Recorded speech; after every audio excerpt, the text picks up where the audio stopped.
Total અમારા પરિવારના 8 જણા હતા, એમાંથી 3 રિટર્ન નીચે હતા, એ મળી ગયા છે. 5 મિસિંગ છે, એમાં મારો દીકરો છે, રાજભાઈ નામ છે એનું. બીજા મારા સાડુભાઈ છે, એક એમનો દીકરો છે, એક એના મોટાભાઈની બેબી છે અને એક એમના સાડા.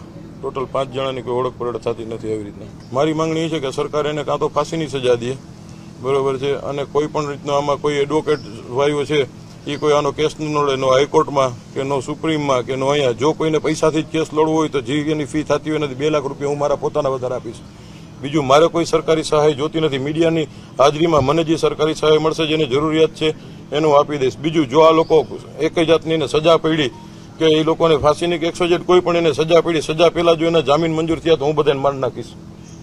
મારે આગળ પાછળ કાંઈ છે નહીં. હવે હતું એ મારું વયું ગયું છે. જો આ લોકો જામીન ઉપર છૂટ્યા એટલે હું એકને જીવતા નહીં. જેમ અમારા કોઈ પરિવારના ઓળખ પરેડ નથી થતી ને એમ આ કોઈની ઓળખ પરેડ હું નહીં થવા દઉં. કોઈ અધિકારી યારે કોઈ હું સરકારને એટલું કહેવા માંગુ છું કે આ લોકોને કડકમાં કડક સજા થવી જોઈએ. નહીતર આ લોકો દર વખતે આવી રીતના એક દી મોરબીની પુલની ઘટના બને છે, એક દી બોટ ઊંધી વળી જાય છે, એક દી આવી રીતના ફાયર વળી જાય તો કોઈના દીકરા છે, કોઈના છોકરા છે, કોઈનું ફેમિલી છે, 5-5 જણા વયા જાય છે.